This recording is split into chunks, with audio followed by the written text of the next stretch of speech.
에는 여러 유형의 사람들이 있습니다. 남자와 여자로 나눌 수도 있고요.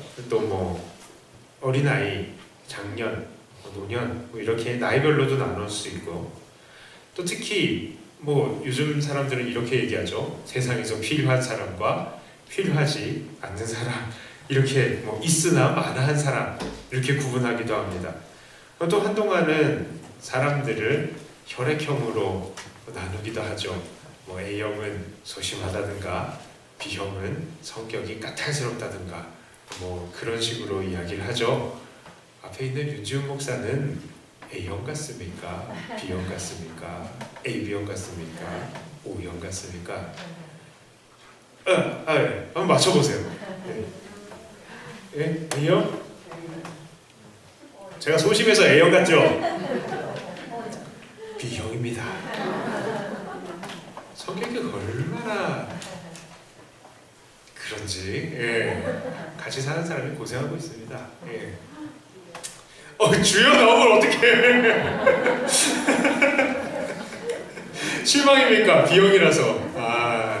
근데 그거 유사과학이잖아요. 유사과학입니다. 저도 성격이 많이 더러웠지만 그래도 많이 개선이 됐어요. 예수님 믿고. 그렇잖아요. 우리 예수님 믿고 예수님 닮아가는 거지 혈액형 그게 뭡니까? 자, 세상에는 정말 여러 종류의 사람이 있는데요. 그런데 오늘 성경은 특별히 잠언은요, 세상 사람들을 세 가지 부류로 나누고 있습니다. 세 가지 부류예요. 첫 번째 부류는 바로 지혜자입니다. 지혜자. 이 지혜자에게는 몇 가지 특징이 있어요. 그 특징 첫 번째로는 하나님을 경외한다는 것입니다. 지식과 지혜의 근본이 어디에 있습니까? 바로 하나님을 경외하는 것에 있습니다. 그렇게 성경은 말씀하고 있어요.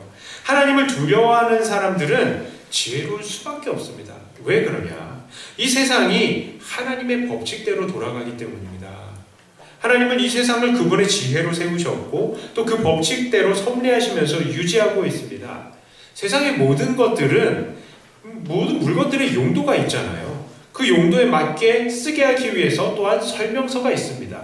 그래서 어떠한 물건이든지 그것을 만들어진 목적대로 사용하지 않고 또 그 목적과 사용법을 정확히 설명하는 설명서를 따르지 않을 때 그 물건이 쉽게 망가지잖아요. 제가 우연히 TV를 보다가 남자 혼자 자취를 하는 그 사람의 생활을 설명하는 프로그램을 본 적이 있습니다. 그런데 이 남자가 사는 원룸에 가스레인지가 없었나 봐요. 그런데 이 사람이 집에서 음식을 해먹고 싶어서 사용하는 도구가 있었습니다. 그게 다름 아니라 다리미였어요. 다리미를 꼽아서 뒤집어 놓고 거기에다가 프라이팬 올려놓어서 삼겹살도 구워 먹고 라면도 끓여 먹는 겁니다. 부침개도 해 먹는 거예요. 저 같으면 그거 보면서 나 같으면 전기스토브 하나 사겠다 그렇게 생각을 했는데 그냥 그렇게 쓰는 겁니다. 이 사람이 TV에 나오고 싶어서 일부러 그러는 건지 아니면 전기로 요리할 수 있는 전기 조리도구를 사기가 귀찮아서 그런 건지는 모르겠습니다만 이거 보면서 제가 드는 생각이요. 이거 까딱하면 불나겠구나. 아니면 저 다림이 금방 망가지겠구나. 그런 생각을 했습니다. 자, 모든 물건은요, 만든 사람의 의도에 알맞게 사용할 때에 가장 안전하고 가장 오래 쓸 수가 있습니다. 이 세상도 마찬가지죠. 하나님은 이 세상 만물을 통해서 하나님의 영광을 나타내시기 위해서 세상을 창조하시고 다스리고 계십니다. 그리고 그 하나님의 뜻을 하나님의 말씀으로 우리에게 충분히 나타내셨습니다.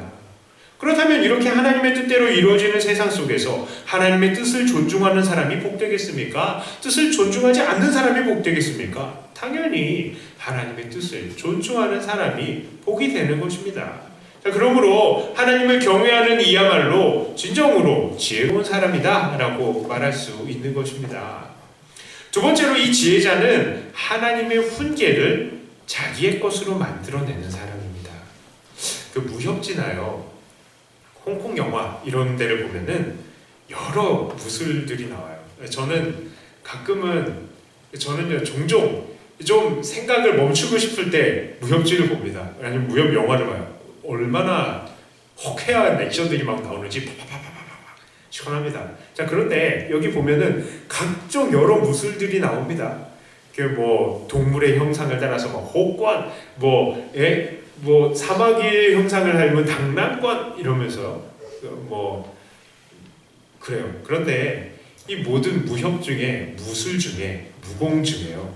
정말로 무시무시한 무술이 있습니다. 그 무공이 뭐냐? 흡성대공이라는 거예요. 그게 뭐 이거 무슨 소리야? 이런 식으로 생각하시는 분들은 있겠지만 무협지를 좋아하시는 분들은 아실 겁니다. 이게 뭐냐면요, 상대방의 무술을 빨아들이는 거예요. 예, 빨아들여서 상대방의 이 힘을 내 것으로 빨아들이는 겁니다. 자, 그래가지고 이게 정말로 무시무시한 이유가 뭡니까? 상대방의 강점을 나의 것으로 만들어버리는 겁니다. 그리고요, 나는 여러 사람들의 그 좋은 무술들을 다 차곡차곡 쌓아놨어요. 그러면 누가 이 사람을 이길 수 있습니까? 이길 수가 없는 거예요. 이 사람은 강함만 가지고 있는 겁니다. 자, 물론 이런 무협에 관한 이야기는 지어낸 이야기이고 상상의 이야기이긴 합니다. 하지만 그렇게 장점들과 좋은 것들을 내 것으로 받아들이는 사람이 최후의 승리자가 될 수 있다는 것은 뭐 세상적으로도 불변의 법칙이죠. 성경은요, 지혜가 있는 사람이 바로 이런 사람이라고 합니다. 성경에 말하는 지혜자는 잠언 1장 5절에도 이렇게 말씀하고 있어요. 1장 5절 같이 한번 읽어볼까요? 1장 5절입니다. 시작. 지혜 있는 자는 듣고 학식이 더할 것이요 명철한 자는 지략을 얻을 것이라. 이렇게 말씀하신 것처럼 지혜자는 정말 자기에게 필요하고 도움이 되는 것을 자기의 것으로 만드는 사람인 것입니다. 지혜자는 하나님의 말씀이 선포되고요, 그 말씀을 통해서 내 삶이 잘못되었구나 이것을 발견하면 그 삶을 고치고 지혜를 그의 것으로 만들어 버리고야 마는 사람입니다. 뭐 이것 이외에도 지혜자의 여러 가지 특징이 있습니다만 그건 뭐 나중으로 또 미뤄보겠습니다. 자, 그 다음에요, 이 두 번째 유형의 사람이 있습니다. 첫 번째 유형은 지혜자이죠. 두 번째 유형은요, 악인입니다. 악인. 잠언이 말하는 악인, 여기에는 또 몇 가지 특징이 있어요. 이 악인 중에 첫 번째 특징은 바로 적극적으로 죄를 짓는다는 것입니다. 잠언 2장 13절부터 15절까지 한번 볼까요? 13절부터 15절까지의 말씀을 또 다 같이 한번 읽어보겠습니다. 이 무리는 정직한 길을 떠나 어두운 길로 행하며 악인의 패역을 즐거워하나니 그 길은 구부러지고 그 행위는 패역하니라. 자, 그들의 삶은 정직과 거리가 멀고 악한 행동하기를 기뻐합니다. 게다가 유유상종이라고요. 다른 악인들이 악행하는 것을 즐거워합니다. 그러니까 이들은 모르고 악을 행하는 게 아니에요. 이 사람들은 일부러 악을 행하고 악을 즐기는 것입니다. 요즘 사람들은 사람에 대해서 무엇이라고 말합니까? 알고 보면 이 사람은 원래 처음부터 나쁘지 않았어. 악인이란 없는 거고 모두 다 사회에 악한 영향을 받아서 어쩔 수 없는 환경 때문에 그렇게 악해졌다. 이렇게 말을 하기도 합니다. 물론 성경은 우리들이 날 때부터 하나님의 영광에 이르지 못하는 죄인이다 라고 말을 하지만 이 잠언에서 말하고 있는 이 악인은 보통 이런 죄인들 중에서요, 더 적극적으로 죄를 저지르는 사람을 이야기를 하는 거예요. 잠언은 그 악한 사람들이 어떻게 해서 악인이 되었는지 이 배경에 대해서는 설명을 하지 않습니다. 그저 이런 악한 사람이 있다는 거예요. 죄를 즐기는 악한 사람들이. 그들이 어떠한 삶의 과정을 거쳤는지는 주목하지 않습니다. 그저 세상에서 악을 즐기는 사람이 있다라고 말을 하고 있는 거예요. 자, 그런데 이들이 이렇게 악을 행할 수 있는 이유 무엇일까요? 이게 바로 이 사람들의 두 번째 특징인데요. 그들은 하나님을 경외하지 않는 것입니다. 하나님이 계시지 않다라고 생각하고 있기 때문입니다. 혹은 있다라고 할지라도요, 하나님께서 심판하시지 않는다라고 생각하기 때문이에요. 여호와를 경외하는 것이 지혜와 지식의 근본인데 이 경외한다는 게 뭡니까? 두려워하는 마음을 갖는 거지 않습니까? 그래서 엎드리는 거예요. 그러나 이 악인들은 하나님을 두려워하지 않으므로 자기를 향한 이 하나님의 이 참 지혜와 지식을 얻을 수 없고 여전히 그들의 죄악을 그냥 이어가는 겁니다. 그러므로 그 사람들은 어떻게 됩니까? 이 사람의 세 번째 특징은요, 하나님의 진노를 피하지 못한다는 것입니다. 하나님은 이들을 가만히 놔두실 리가 없죠. 왜냐하면 하나님은 오늘도 살아계시고 오늘도 그 백성들의 고통을 돌아보시고 그들을 괴롭게 하는 행악자들을 하나님께서는 미워하시는 것입니다. 잠언 5장 22절, 23절을 같이 한번 볼게요. 25장 22절, 23절의 말씀입니다.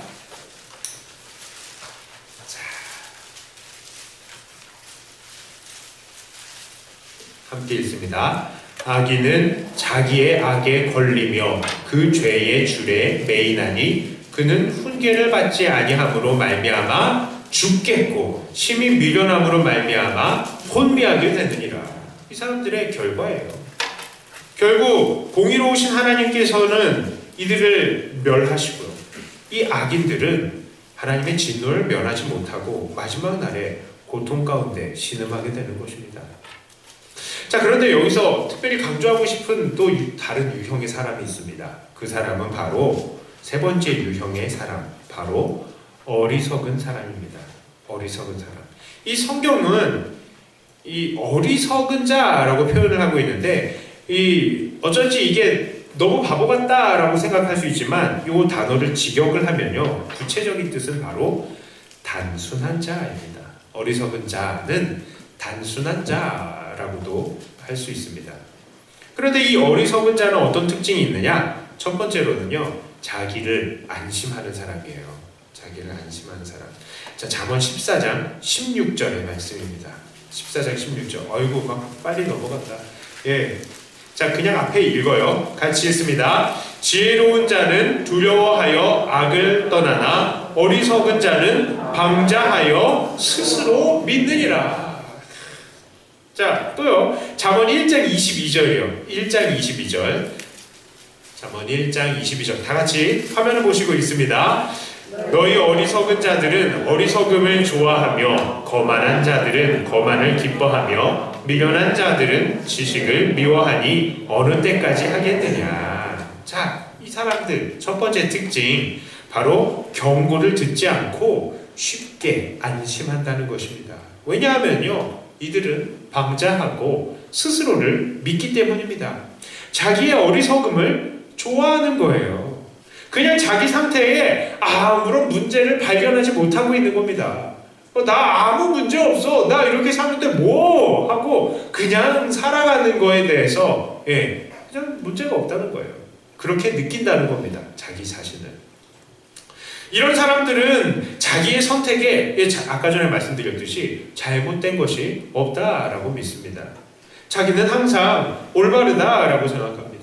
혹시 자기의 잘못을 누군가가 내가 잘못하고 있다는 것을 지적해서 알려주더라도 그거를 그냥 이 정도는 괜찮겠지 하고 그냥 안심해 버리는 거예요. 예를 들어서요, 특별히 이 세상의 어리석은 사람들을 한번 생각해 보겠습니다. 이들은 자기의 삶에 대해서 심각하게 생각해 보지를 않습니다. 그 삶이 어디에서부터 와서 어디로 가는지를 고민을 하지 않아요. 아무리 돈을 벌고 아무리 쾌락을 누려도 왜 그 삶이 행복하지 않고 왜 공허하기만 한지를 알아내고 싶어 하지를 않는 겁니다. 이들은요, 그냥 그저 자기를 안심하기 때문에 그냥 이렇게 살아도 되겠지 하고 생각하는 것입니다. 자, 이 어리석은 자의 두 번째 특징은요, 이들은 비록 악인은 아닐지라도 악한 유혹을 받기에 너무나도 쉬운 사람이라는 것입니다. 잠언 7장은 이런 어리석은 사람이 얼마나 유혹받기 쉬운지를 잘 설명해주고 있어요. 이 7장을 보면요, 한 생각 없는 청년이 나타나는데 이 청년 앞에 음녀가 나타납니다. 음녀는 아까 전에 이 세 부류 중에 악인이에요, 악인. 근데 이 음녀가 청년을 향해서 말하기를, 어머나, 드디어 내가 기도했던 사람을 만났네요. 우리 집에는 각종 환상적이고 자극적인 것들로 가득해요. 그리고 마치 우리 남편이 해외 출장을 간대? 이러는 거예요. 자, 그래서 이 청년을 듣기 좋은 말로 유혹합니다. 그리고 이 여자의 말에 청년이 넘어가서 그녀를 따라가고 말죠. 잠언은 바로 그 청년을 향해서 말하기를 7장 22절에 이렇게 말합니다. 젊은이가 곧 그를 따랐으니 소가 도수장으로 가는 것 같고 미련한 자가 벌을 받으려고 쇠사슬에 매이러 가는 것과 같도다. 자, 이렇듯이 단순한 자가 다른 이들의 영향을 받기가 쉽다는 것은 잠언은 이야기를 하고 있어요. 14장 15절에서도 이렇게 말합니다. 어리석은 자는 온갖 말을 믿으나 슬기로운 자는 자기의 행동을 삼가니라. 어리석고 단순하니까 온갖 말을 그냥 믿어요. 악인들의 유혹도 그런가 보다 하고 믿는 겁니다. 아주 귀가 얇다는 거예요. 그들이 들려지는 말들이 정말 좋은 말들이면 모르겠는데 문제는 이 단순한 자들은 자기의 험담과 자기의 어리석은 삶의 방식을 그냥 따라가려고 노력하는 거예요. 그냥 관철을 하는 겁니다. 자기의 좋지 않은 삶을 그냥 관철을 하는 거예요. 자, 이 어리석은 자의 세 번째 특징이 또 나옵니다. 이들은 결국 여호와를 경외하지 않아서 멸망받을 거라는 거예요. 이 사람들이. 오늘 우리가 같이 읽은 부분이 그런 부분 아니겠습니까? 어리석은 자, 이 단순한 자들을 향해서 너희들이 비록 악인들은 아닐지라도 결국 악인과 마찬가지도 멸망할 거다 이렇게 말하고 있어요. 왜 그렇습니까? 오늘 1장 24절부터 28절 우리가 쭉 같이 읽었잖아요. 내가 불렀으나 너희가 듣기 싫어하였고 내가 손을 폈으나 돌아보는 자가 없었고 도리어 나의 모든 교훈을 멸시하며 나의 책망을 받지 아니하였은즉 너희가 재앙을 만날 때에 내가 웃을 것이다. 너희가 두려움이 임할 때에 내가 비웃을 것이다. 너희 두려움이 광풍같이 임하겠고 너희 재앙이 폭풍같이 이르겠고 너희에게 근심과 슬픔이 임하리니 그때에 너희가 나를 부르리라. 그래도 내가 대답하지 아니하겠고 부지런히 나를 찾으리라. 그래도 나를 만나지 못하리니. 이 대상이 누구라고요? 어리석은 자들, 미련한 자들이요. 이 사람들은 세상 주관자이신 여호와의 책망과 경고를 듣지 않았다는 거예요. 그래서 멸망하게 되는 겁니다. 온 세상은요, 그것을 다스리는 하나님의 법칙대로 움직입니다. 그런데 그 하나님의 법칙을 듣지 않게 될 때에 잘 될 리가 없는 것이죠. 설명서대로 안 쓰는 물건이 금방 망가지듯이 말입니다. 하나님께서는 계속해서 죄로 인해서 망가진 우리를 고쳐주기 위해서 계속해서 끊임없이 너 그렇게 살면 안 돼. 그렇게 살면 인생 망쳐. 경고 한 번, 두 번, 세 번 계속 반복하시는 겁니다. 너 예수님 믿어야지. 그렇게 살지 않으면 그렇게 살면 네 인생 끝나. 그러나 어리석은 자들은 듣지 않는 것이죠. 왜 그렇습니까? 자기를 돌아보기를 싫어하기 때문이에요. 그냥 악인들의 말에나 관심이 있고 금방 안심해버리기 때문입니다. 그렇게 하나님의 지혜의 말씀에 귀를 기울이지 않는 자들, 그들이 비록 악인이 아니라 할지라도 결국 환난의 날을 맞게 된다는 것입니다. 그리고 그 이후에는 아무리 하나님을 부르짖어도 때는 늦었다라는 것이죠. 이 재앙은 단순한 개인의 삶의 재앙이기도 하지만 또한 거기에서 그치지 않죠. 우리는 이거보다 더 거대한 재앙이 하나님의 경고를 듣지 않는 모든 어리석은 인류에게 미칠 것을 알고 있습니다. 그 재앙이 무엇입니까? 바로 온 인류의 마지막 날, 심판의 날이죠. 예수님 재림하시는 그 심판의 날입니다. 자, 그래도 한 가지 희망적인 것이 있습니다. 그것은 바로 이 어리석은 자들에게는 이 네 번째 특징이라고 할 수 있는데요. 그 어리석은 자들은 지혜의 말씀을 듣고 하나님의 말씀을 경외할 때에 그 마음을 돌이킬 가능성이 있다는 거예요. 잠언에 기록된 목적이 무엇입니까? 바로 이 어리석은 자들의 가능성을 밝히기 위한 것입니다. 잠언 1장 4절에 이런 말씀이 있어요. 어리석은 자를 슬기롭게 하며 젊은 자에게 지식과 근신함을 주기 위한 것이니 이들이 비록 경고를 받고 자기를 고치는 것을 싫어할지는 몰라도 일단 그 지혜자가 그 지혜가 그들의 속에 들어가기만 하면 그들은 여호와를 경외하여 변화되고 지혜로워지고 결국 이 환난 또한 피할 수 있게 된다는 것입니다. 자, 이제 다시 우리의 시선을 우리의 주변으로 둘러보겠습니다. 우리의 세상, 오늘날 우리의 세상을 보니까 우리 주변에는 뭐 A형, B형, 뭐 소심하거나 괴팍한 사람들 뭐 이렇게 나눠질 수도 있지만 그렇게 나눠지는 게 아니라 오늘 본문의 말씀대로 의인, 악인, 미련한 사람 이 세 종류로 구분이 될 수 있다는 것을 볼 수 있어요. 먼저 지혜자들이 있죠. 누가 지혜자입니까? 하나님을 경외하는 사람들이 지혜자입니다. 우리는 세상의 시작과 끝에 관해서도 또 우리의 삶의 시작과 끝에 관해서도 이미 알고 있습니다. 하나님께서 우리에게 다 말씀해 주셨죠. 우리에게 또한 길이요 진리요 생명이신 예수님 보내주셔서요. 우리가 이 예수님의 그 길을 따라서 하나님을 향해서 걷고 있습니다. 우리의 삶은 눈앞에 보이는 것이 전부인 줄 아는 세상의 사람들과는 질적으로 다른 삶을 살고 있는 것이죠. 그런 반면에 세상에는 적극적으로 악을 행하는 사람들이 정말 많이 있습니다. 우리는 그들이 어떻게 악인이 되었는지는 모르겠습니다만 보면 어떤 이는 일생 동안 악만을 일삼아서 오는 사람들도 간혹 있더라고요. 어떤 사람은 심지어 기독교인이라는 명찰을 달고 있으면서도 악행하는 것을 부끄러워하지 않고 적극적으로 악을 일삼는 사람들도 있다는 것이죠. 이것은 창피한 사람입니다. 정말 사람의 눈으로 분류로 따져보면 이 사람은 기독교인이라고 생각할지도 모르겠지만 하나님의 눈으로 보니까 이 사람은 악인이다라는 것이죠. 그런데 정말 문제는 이런 악인들이 아니에요. 오늘 잠언은요, 이 잠언이 염려하고 걱정하고 있는 사람들은 악인이 아닙니다. 악인들은 그냥 죽어버려라 이거예요. 그러나 정말 걱정하고 있는 사람들은 누구입니까? 미련한 자들, 단순한 자들인 것입니다. 어리석은 사람들인 것입니다.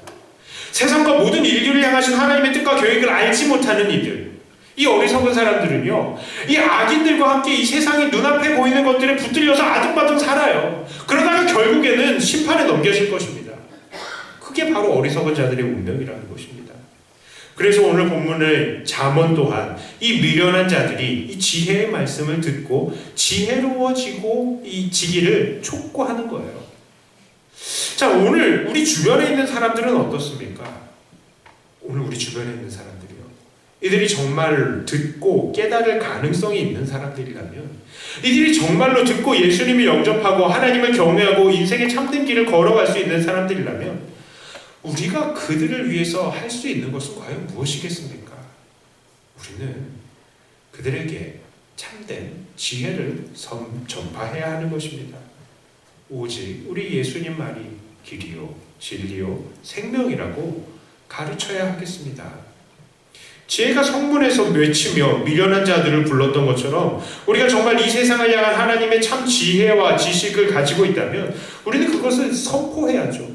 지식이 성문에서 지혜가 성문에서 자기를 선포하는 것처럼 우리도 많은 사람들에게 우리 세상에 참된 하나님의 지혜, 우리 예수님을 선포해야 되는 것입니다.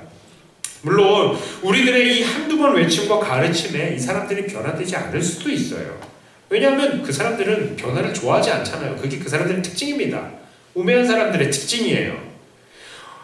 어쩌면 그 사람들이 참 진리를 전파하는 우리들을 비웃고 조롱할 수도 있습니다. 하지만 그건 그 사람들의 자연스러운 반응이라는 것이죠. 왜냐하면 진짜 어리석은 사람은 자기가 어리석다는 것을 모르기 때문입니다. 하지만 한 번 그들에게 복음을 전해서 그들이 이해를 못한다면 2번 전하고, 2번 안 되면 3번 전하고, 3번에서 4번, 4번에서 5번일지라도 우리는 그들을 이해를 받아들일 수 있도록 꾸준히 전하고 전해야 하는 것입니다. 선지자들은요, 이스라엘의 이 다가올 미래를 보고 들은 이후에는 그 민족들을 향해서 눈물을 흘리고 가슴을 치고 백성들을 돌이키려고 몸부림을 쳤어요. 야, 너희들 회개해, 안 그러면 너희들 멸망당한다 라고 울면서 이 사람들을 붙들고 하나님의 말씀을 전했다 합니다. 오늘 우리들은 어떻습니까? 우리들은 알고 있어요. 이 세상이 어떻게 끝날지, 이 세상이 어떻게 심판을 당할지 알고 있습니다. 그러면 우리는 어떻게 해야 합니까? 이 세상에 미련한 자들에게 복음을 증거해야죠. 요즘은요, 참 복음 전하기 어려운 시대가 됐어요. 특별히 코로나19 이거 막 나오니까 정말로 모든 것들이 더 명확해집니다. 그래서 예배 나오려고 하는 사람들, 열심을 품고 있는 사람들이 있고요. 물론 예배 나오지 못하지만 그 집에서도 정말로 답답한 마음으로 애 닳는 심정으로 안에서 홀로 예배 드리기 위해서 사투하는 사람들이 있었죠. 그런데 아주 극명하게 완전히 이것에 대해서 반대하는 사람들도 나타났어요. 예. 그런데 보면은 주도하는 사람들은 한둘이에요, 사실은. 한둘이에요. 그리고 거기에 동조하는 어리석은 사람들이 더 많은 것입니다. 우리는 이 상태를 불쌍히 여겨야 돼요. 불쌍히 여겨야 됩니다. 이 사람들을 위해서. 지금도 우리가 형편이 너무나 정말 우리가 지금 예수 믿어 라고 이야기하기가 더 어려워진 시기이지만 그렇기 때문에 우리는 더 전해야 하는 것입니다. 그렇기 때문에 우리는 더 이 사람들에게 복음을 증거할 줄 알아야 하는 것입니다. 왜요? 하나님께서 우리를 이 시대의 선지자로, 이 시대의 제사장으로, 이 시대의 왕으로 부르셨기 때문입니다. 그러므로 우리는 끝까지 참된 하나님의 지혜인 예수님을 증거하기를 포기해서는 안 되는 것입니다. 이렇게 끝까지 전파하며 많은 사람들을 하나님께로 돌아오게 하는 하나님의 참된 일꾼이요 참된 지혜자가 되시는 우리 사랑하는 백동교회 성도님들이 다 되시기를 주님의 이름으로 축복합니다. 기도합니다. 하나님, 세상은 점점 더 멸망을 향하여서 가고 있습니다. 우리가 걱정하는 것은 세상의 악인들이 아니라 여전히 하나님의 말씀을 듣고 돌이킬 가능성이 있는 사람들이 있다는 것입니다. 하나님, 그 사람들을 우리 주변에 두신 것도 우리를 통하여서 복음을 듣게 하시기를 원하는 하나님의 뜻 때문이 아닌가 우리가 생각됩니다.